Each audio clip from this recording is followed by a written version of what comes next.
how far into North America these countries have really gotten, whether that American wall is really protection or just a delay while the rest of the world gets a head start on the inevitable wave. 美国把关税和技术规则筑成高墙，但中国车已经先进入加拿大、墨西哥和全球市场。问题是，这道墙保护了美国汽车业，还是只替它争取了一点时间？ So here's the key fact. 5 years ago, China exported about 1 million cars a year to other countries.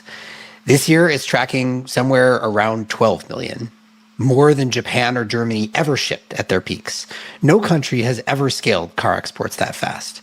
And almost none of them are here in the US. We have a tariff of 100% on Chinese vehicles, plus rules that effectively keep Chinese hardware and software off American roads for the most part. So from the space that most Americans sit, this looks like a non-story. The cars aren't in the showroom, the threat feels kind of theoretical, the wall is still holding. But everywhere else, Chinese automakers are reshaping markets across Europe, Southeast Asia, Latin America, essentially the entire world, ex-US. They've also become the largest source of imported cars in Mexico, which is obviously not so far from the United States. Mexico put a 50% tariff on them on January 1st, and the Chinese executive's response was essentially, that's not going to stop us. Which means we might start to see some Chinese EVs in particular entering the US via Mexico nonetheless. So I wanted to see what's actually happening inside the Chinese market right now and as far as exports go. We talk about who's winning and why of Chinese vehicles, half of them EVs today, but increasingly all EVs that are coming. My guest is Michael Dunn. He runs Dunn Insights. He hosts the Driving with Dunn podcast. He spent decades tracking the global auto industry from inside China. He also has a book coming out on this topic in January called Car Wars. So there's nobody better to map this crazy dynamic in the global auto market. Okay, let's get a little closer to home and start with our neighbors to the north and to the south. So you mentioned Canada got rid of its 100% tariffs. You mentioned Mexico still has a 50% tariff. So in both of those cases, how quickly and how much have Chinese vehicles started to penetrate those markets? Okay, so let's take Mexico first, because there's a little bit of history there. Mid-COVID, the government decided, our consumers need affordable vehicles, so we'll drop import duties to 0. And that was the beginning of this torrent of Chinese cars going into Mexico. And for the last 2 years, Mexico's been the single largest destination of Chinese exports. So much so, the United States said, hey, what the hell's going on down there, guys? You're letting all these Chinese cars in. I was recently in Mexico City. You see dozens of brands. There's Chinese cars all over the place, dealerships going up. And so the U.S. put pressure on Mexico finally in January of this year to raise that import tariff from basically nothing to 20% last September to now 50%. So we've seen a deluge or an outpouring of cars into Mexico. There's several 100,000 on the road now, many brands. It's slowed a little bit by the tariffs, but guess what? The Chinese are now eyeing plants inside Mexico. They'll do assembly and sell to Mexican customers. So Mexico is a strategic launch pad for the Chinese in North America.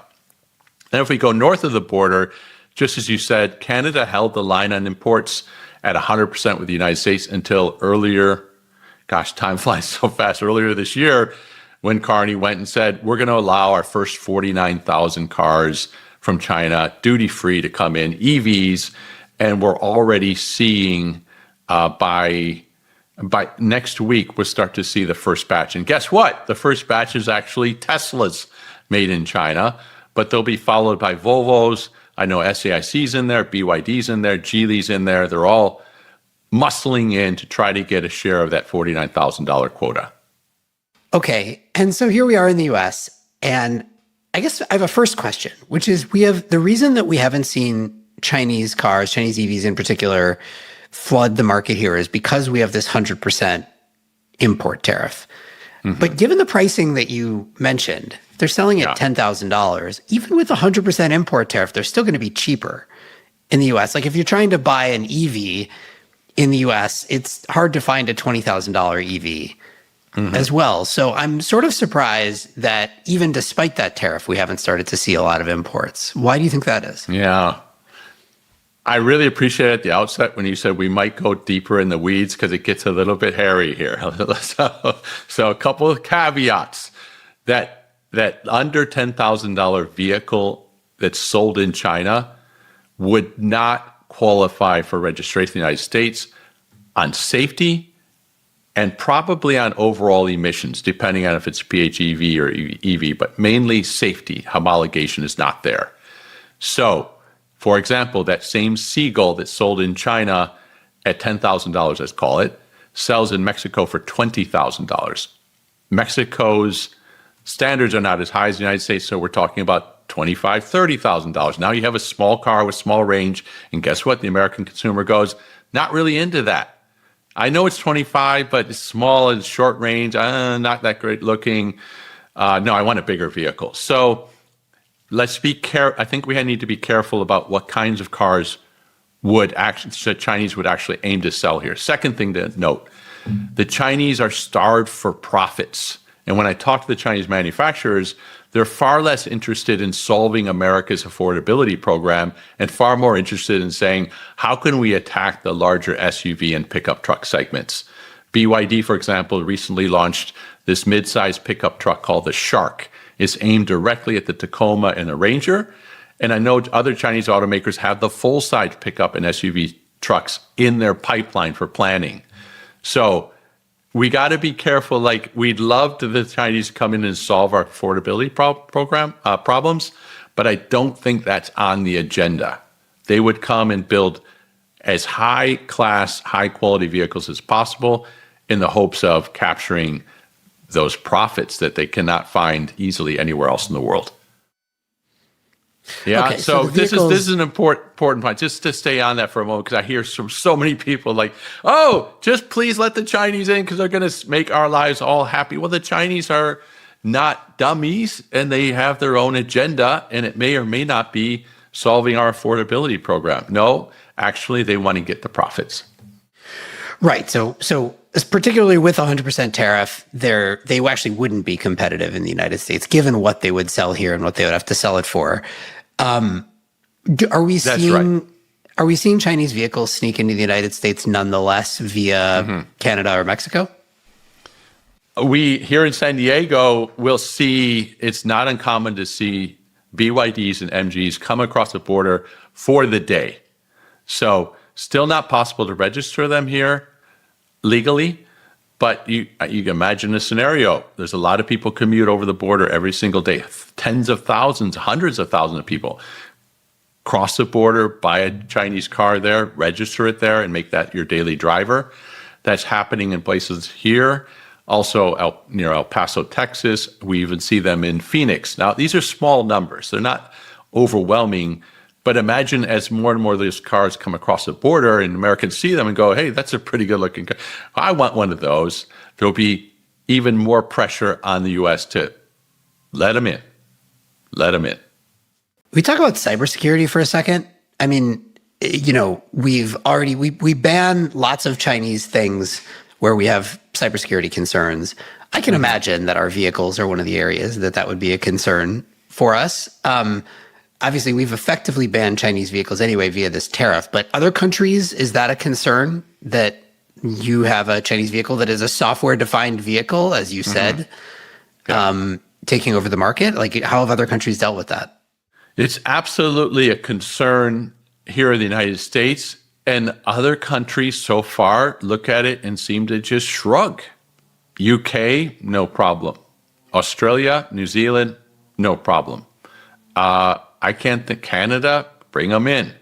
So Mexico, that's fine. Brazil, no problem with the Chinese. So what's going on here? I feel as though the United States understands that it's engaged in a knockdown, drag-out rivalry competition with China, and we would find ourselves vulnerable. Whereas China's not going to go after a Thailand or even a UK, but they could do significant damage to us. And we only have to, we can look at the situation in Iraq. I mean, you could Project forward a few years, and if nothing changes, it's easy to imagine a scenario where China basically floods the entire world with cars, becomes the dominant supplier of vehicles in the entire world, ex-US. And then we're this little island where we have some domestic manufacturers of vehicles who basically can't export anymore because they're not competitive. And so they only sell into the US market. And we're in some ways, we're like an isolated country, like, North Korea, but in different context. Is that basically where we're headed here? Well, potentially, but I think realistically, it's like gravity or water. The Chinese are going to find a way in, and it may be by acquiring Stellantis or a Nissan or a plant inside or rebadging. It's a Leap motor, but it's badged a Dodge. And people start to shrug, oh, yeah, okay, I understand it's Chinese, but it's American, and we're shared interests. So a lot of people point to the TikTok example as a precedent, right? TikTok, not that long ago, was decided both houses, the Biden, no TikTok, ban, not coming in. Here we are, a year later. Oh, yeah, TikTok's going to stay. There's going to be some American majority ownership. It will manage things. I think that's most likely scenario for Chinese cars, that maybe it's a joint venture. Maybe the American side has majority share, but it's hard to imagine a future where the Chinese are not here. All right, final question for you. Say I'm visiting China sometime soon. Yeah. What's the coolest vehicle I should go drive, and why? Oh, gosh. Oh, yeah. So two of my favorites. One is the Xiaomi SU7 or XU7. So Xiaomi founder Lei Jun is known as the Steve Jobs of China. He has a billionaire who built up this massive smartphone company called Xiaomi. A few years ago, got into the car business. Tremendous looking cars, Xiaomi. Look at that one. The other one, I like the Zeekr. This is a new brand under the Geely Group, designed and engineered out of Sweden by former Volvo engineers and designers. Great car, great looking car, excellent performance. Those would be my two top picks. Other Chinese automakers are going to shoot me for stopping there, but you got to have your top two. And there's other very impressive cars up there, but those would be the top two. 先回答开头的问题，这道墙确实有作用。关税会改变进口价格，安全认证会决定一辆车能否注册，软件和数据规则也能直接限制市场准入。中国国内售价不到1万美元的车型，不可能原封不动搬到美国再卖同样价格，它必须满足当地碰撞、排放、软件和售后要求，成本与车型选择都会改变。这也是原片中很重要的一层修正。中国车企进入美国，并不等于只想用最低价解决当地汽车负担问题。Michael Dunn 判断，他们同样追求利润，可能更愿意从 SUV、皮卡或高端车型切入。把中国企业想成只会低价倾销，既低估了他们的产品能力，也误解了企业进入海外市场的实际目标。安全问题同样不能一句话带过。软件定义汽车会采集位置、道路和车辆状态等数据，准入国有权要求数据存储、软件更新和供应链透明，但审查应落到具体车型、具体系统和可验证标准上。原片后段关于黑客让大量车辆同时失控的推演缺少证据，我们没有采用。合理的安全管理与把所有中国产品预先判定为威胁是两回事。关税解决不了的是中国车企在其他市场继续学习。进入墨西哥、加拿大、欧洲或东南亚以后，他们会接触新的法规、经销体系、道路条件和消费者偏好。每多适配一个市场，产品和组织就多一次训练。美国可以暂时不让这些车进入展厅，却无法阻止这种经验在全球积累。中国汽车全球化也不会只有整车出口一条路，当地组装、合资生产、技术授权、供应链合作，甚至与已有品牌共同开发，都可能成为下一步。但提到的具体收购和贴牌路径只是预测，不能当成已经决定的交易。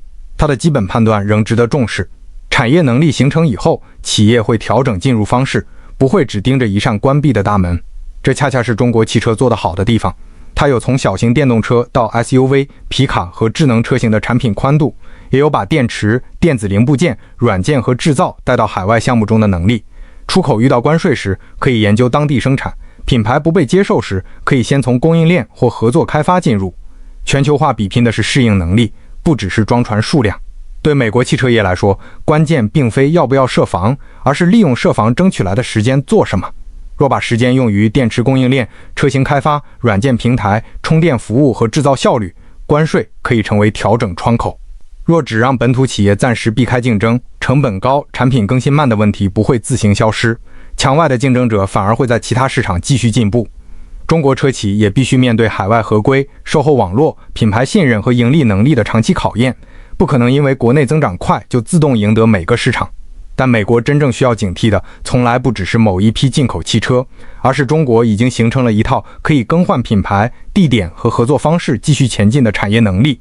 关税能够推迟产品进入，买不到的却是竞争力本身。